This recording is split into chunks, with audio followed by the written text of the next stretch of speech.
Hey guys, Coach Bill Sandil coming to you from Chandler, Arizona. How you doing? Today I'm going to talk to you about an email I got. Somebody had sent to me online. I thought it was a very valid question. I don't know if it was a put down or a question, but I thought it was very valid. So let me talk to you about it. The question I got was, what makes you a hitting expert? Very simple, right? So here's how I would explain it for me. Okay, now everybody online will equate being an expert to two different ways. One, money, having a multi-million-dollar company, or two, followers, right, on social media. Obviously, Tony Robbins, Gary Vee, these are two very dynamic people. They have millions of views. They make millions of dollars every year, and that's one way to look at their success, right? But for me, I equate success to really having a small group of clients, having a business that I've owned and operated for 28 years. I've worked at every single level in professional baseball over 20 years, and I've seen everything from the youth level all the way up to professionals. Now, I've trained everybody from youth to professionals, and I still do. My small inner circle, when I say my inner circle, I talk about my clients that I get to work with on a daily basis, right? That is very small, okay? Because even though I've worked with over 11,000 students in my lifetime, right? I keep my who I can work with very, very small. So I don't take every client, I don't take everybody on. I get a lot of emails for they want to work out with me, they want to come with me, 10, 12, 13-year-old guys. What I will do is do a hitting analysis because, like I said, being a video analysis expert, I've seen a ton of swings, like I said, from the youth level to the pros. And being, involved in video analysis, it's really perfecting your craft. Over the last 5 years, I've really worked hard on this. I've actually gone back to school for analytics, being able to look at video, which has gotten a ton better, even in the last 5 years. And I think we're able to see the swing under the microscope a lot better. So we're able to give better instruction. But I only want to work with a handful of people. And I say a handful, I say I have 45 to 50 full-time clients. But at any given week, I can only work with 30 to 35 people a week. So it makes it very, very challenging to get in.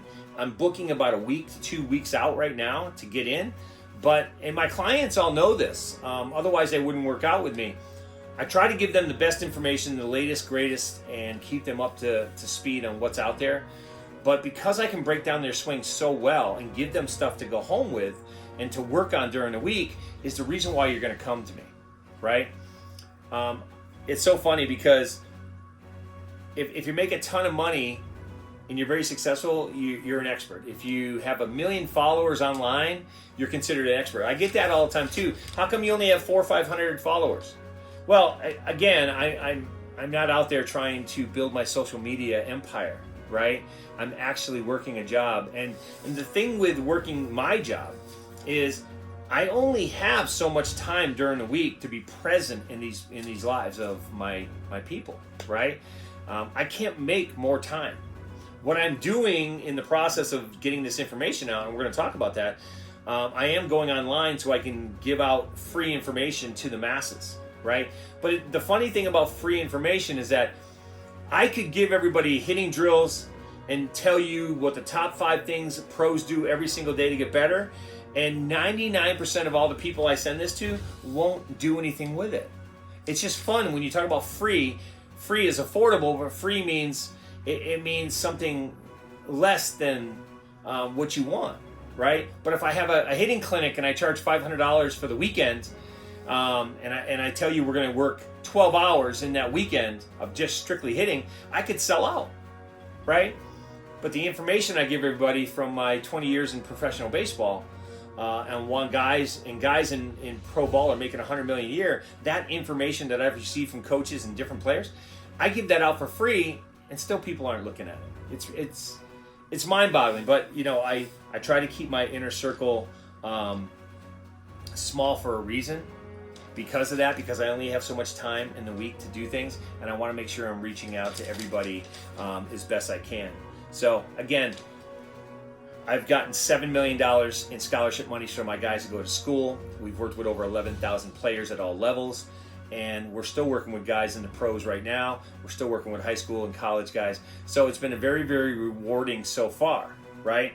But besides that, I study my craft.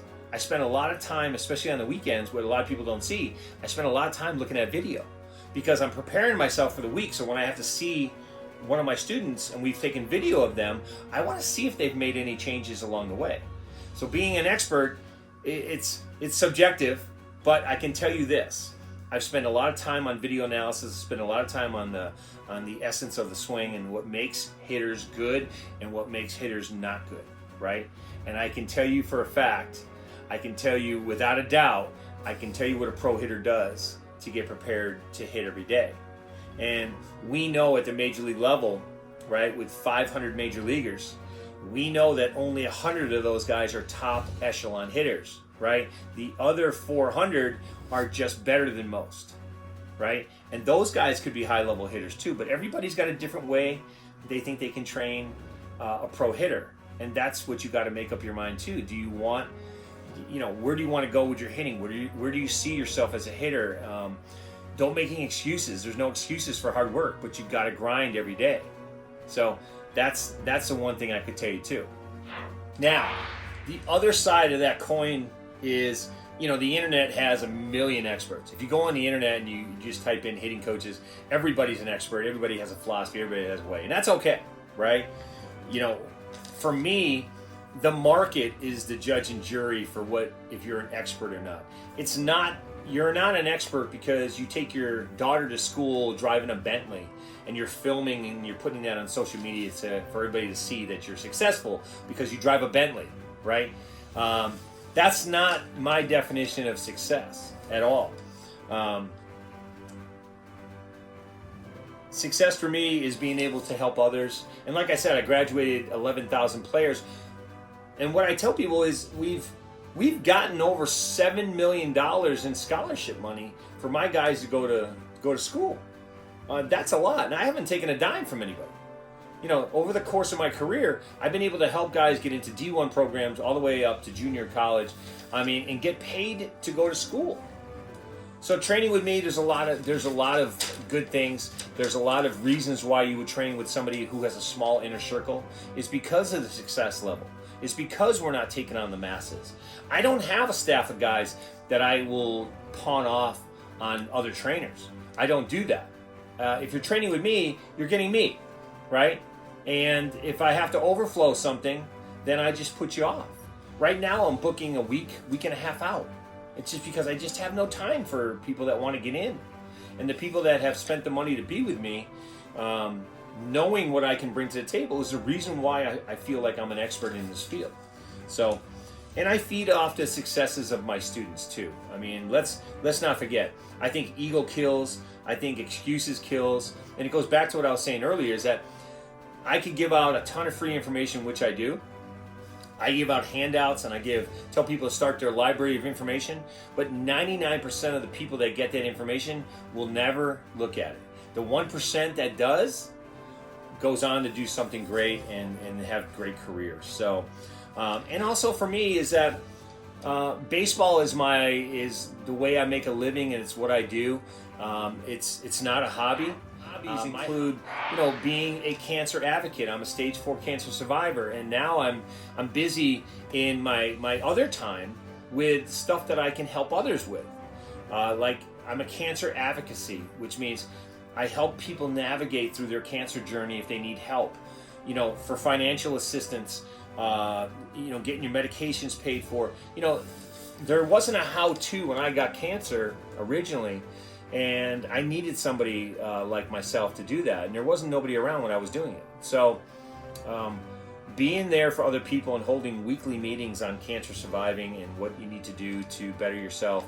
Obviously getting back into the workplace. A lot of people don't understand how hard it is for cancer patients to get back into the workplace. And having my own business, I've been very fortunate that I can work when obviously COVID wasn't shutting everything down and all that, or having bouts with cancer.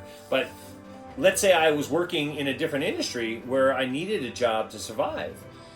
the jobs for cancer patients in their 50s is hard. And so having that advocacy and knowing what to do. I'm also a father of 2 boys. So I spent a lot of time trying to raise my kids who are 14 and 13. And since I'm navigating a divorce, it's been very hard on them to understand why all this continues to happen. So being a father is a full-time job.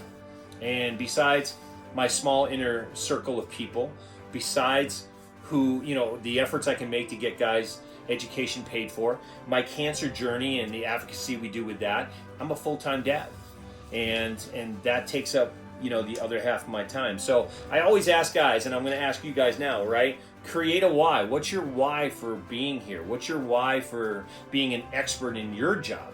Do you have other hobbies that you can do to make up your time? So find out what your why is, guys. Find out what you're an expert in, and then really, really study your craft. I mean, I thought it was a really good question, even though I thought it was more of a put down why you think you're an expert.